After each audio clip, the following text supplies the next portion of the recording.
Wednesday is one of my favorite bands. I found them from Spotify recommending their song Mara off their first studio record, I Was Trying to Describe You to Someone. The thick wave of noise and melody are so interconnected with my psyche at this point that it has become one of my favorite songs, and the album that it comes off is no joke either. Coming out February of 2020, the album came right before lockdown, which greatly impacted the release and tourability of the album. But I'm looking at the album in the now, when lockdowns are lifted and concerts are a thing again. And yeah, I saw them in person, which to me was a big deal. I remember the next day when I went to work, I was so sore. But anyways, the first record is a big deal. It's a record that starts off with the first song that explodes from start to finish, with the biggest highlight being the vocals on the pre-chorus and the distorted guitar and feedback that lace the whole song with an anxiety.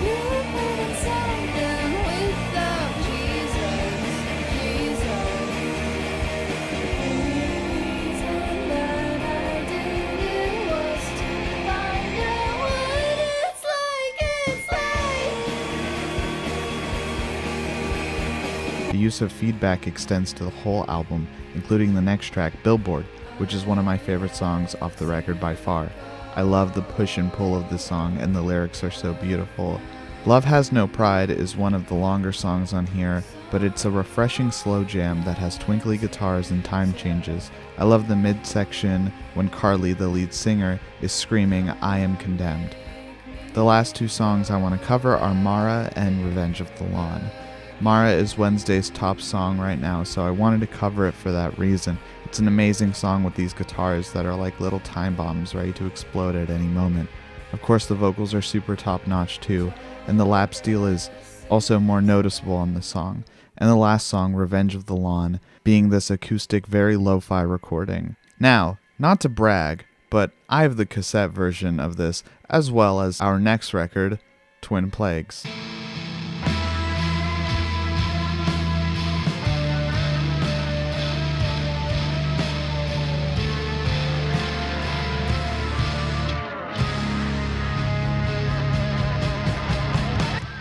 Now, this is quite possibly a perfect album for me. The opener, which is the title track, is so fucking sick, opening up with these guitar feedbacks from hell with this menacing ass guitar riff under the whole thing that only get bigger as the track moves along. For being a pretty dissonant song, I still think that melodies shine through. I feel like everything is covered in sludge and reverb, and then the next song comes, which is Handsome Man.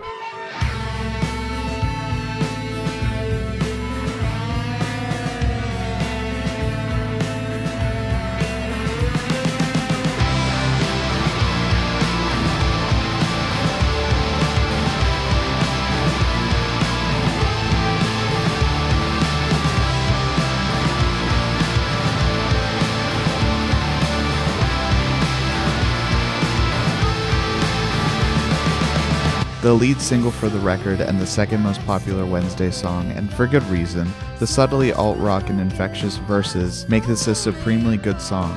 I love the guitar line that immediately follows the lines "Handsome Man."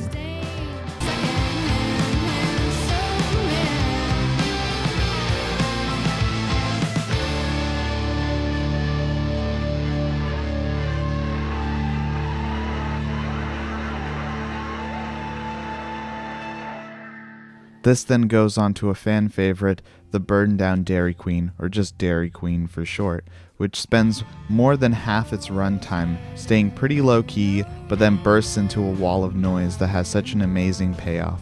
My favorite lines on the song are, "Cash for gold is a counterfeit hell. It's good to know you're always there to even me out."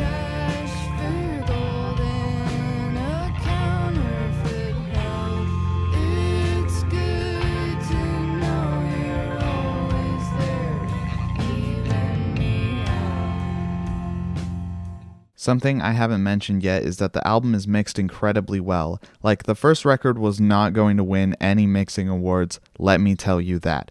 And it's not entirely a bad thing. The first record is unique in its mixing choices. Everything seems pretty quiet, especially the drums, but this record is like, wow, you can hear everything, and everything feels like it has a purpose. The track Cliff is one of my favorites, and I love the way the track builds and how loud the lead guitar gets in the end, pushing out all the other frequencies to stand on top. The next track, How Can You Live If You Can't Love? How Can You If You Do? Is a mouthful, but also a country ballad of sorts. Oh yeah, did I forget to mention that this band is from North Carolina, and they make it no secret that they are inspired by country music, by having a lap steel in their band, and by including familiar lyrical and song structural tendencies from country. And from multiple interviews, the band is heavily influenced by country music, but almost equal parts alternative and shoegaze as well. It makes sense that they would have a strictly country song with their familiar attributes of rock in there. But yeah, this song slaps. Let's move on. Cody's Only is some master guitar work being done after the first verse, which spawned this highlight. There's something moving over me, I just want to remember everything. Those 10 words put so many emotions into my head, and I love that about Wednesday's writing. It's hyper-specific, and yet everyone can see a little something in the lyrics. Anyways, it's toothache time.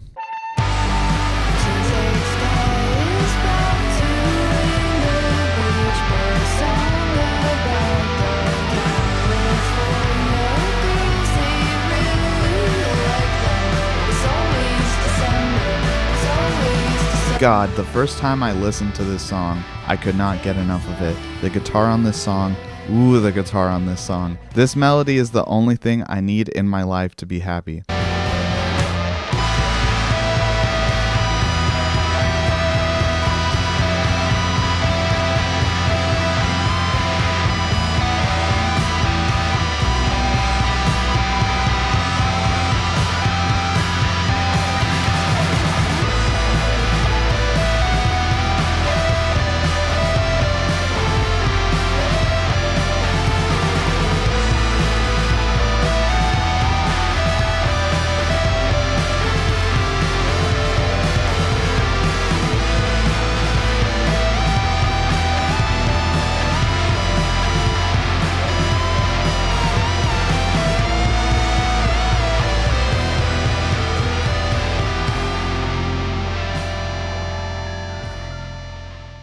If you have made it this far into the video and are interested in what any of these sound like, please go to their Spotify or Apple Music or YouTube channel where they have sick music videos as well.